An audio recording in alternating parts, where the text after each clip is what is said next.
महाराष्ट्राचा आवाज, आपल्या हक्काचा। कल्याण नांदिवली परिसरात जुन्या वाद मिटवण्यासाठी काही तरुण एकत्र आले, मात्र पुन्हा त्यांच्यात वाद झाला। या वादातून एका तरुणाची धारदार शस्त्राने हत्या करण्यात आली। या प्रकरणी कोळसेवाडी पोलीस ठाण्यात 4 आरोपींना बेड्या ठोकल्या आहेत। दिनेश लंके, अजित खाडे, सुजल जाधव आणि भावेश शिंदे असे या आरोपींची नावे असून पुढील तपास कोळसेवाडी पोलीस करत आहे। आयुब शेख हा तरुण कोळसेवाडी परिसरात राहत होता। त्याचा काही जणांबरोबर वाद होता। हा वाद मिटवण्यासाठी काल रात्री 1 वाजता त्याला नांदिवली परिसरातील लक्ष्मीनगरात बोलवले होते। आयुब, त्याच्यासोबत त्याचे मित्र अनिल वाल्मिकी आणि सूरज चटोले हे दोघेही होते। वाद मिटवण्यासाठी दिनेश लंके, अजित खाडे, सुजल जाधव आणि भावेश शिंदे हे चौघे आले होते।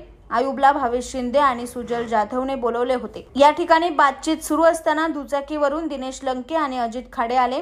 त्यांनी येताच आयुबला लाथाबुक्क्यांनी जबर मारहाण करण्यास सुरुवात केली। अजितने त्यांच्याकडील चॉपर काढून आयुबच्या पोटावर वार केले। या हल्ल्यात आयुबचा मृत्यू झालाय।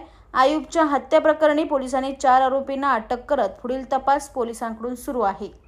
दिनांक 24 के रात में एक झगड़ा हुआ था। उसको सुलझाने के लिए आयुब शेख जो है वो अपने दोस्तों में हुए झगड़ों को सुलझाने के लिए आया था, लेकिन सुलझने की बजाय सारा मामला उलझ गया और वो लोगों में झगड़ा फिर से हो गया।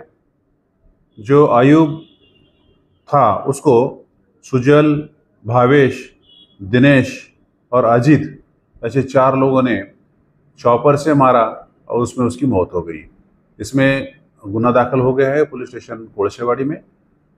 माननीय श्री क्राइम पीआई न्यायाधीश साहब उसका इन्वेस्टिगेशन कर रहे हैं और 4 को अरेस्ट किया गया है। बाकी तफ्तीश चल रही है। तुमच्या परिसरातील काही घडामोडी किंवा समस्या असतील तर आमच्या वृत्तवाहिनीला संपर्क करा आणि तसेच सतत अपडेट राहण्यासाठी आमच्या वृत्तवाहिनीला सबस्क्राइब करा आणि बेल आयकॉन दाबायला विसरू नका।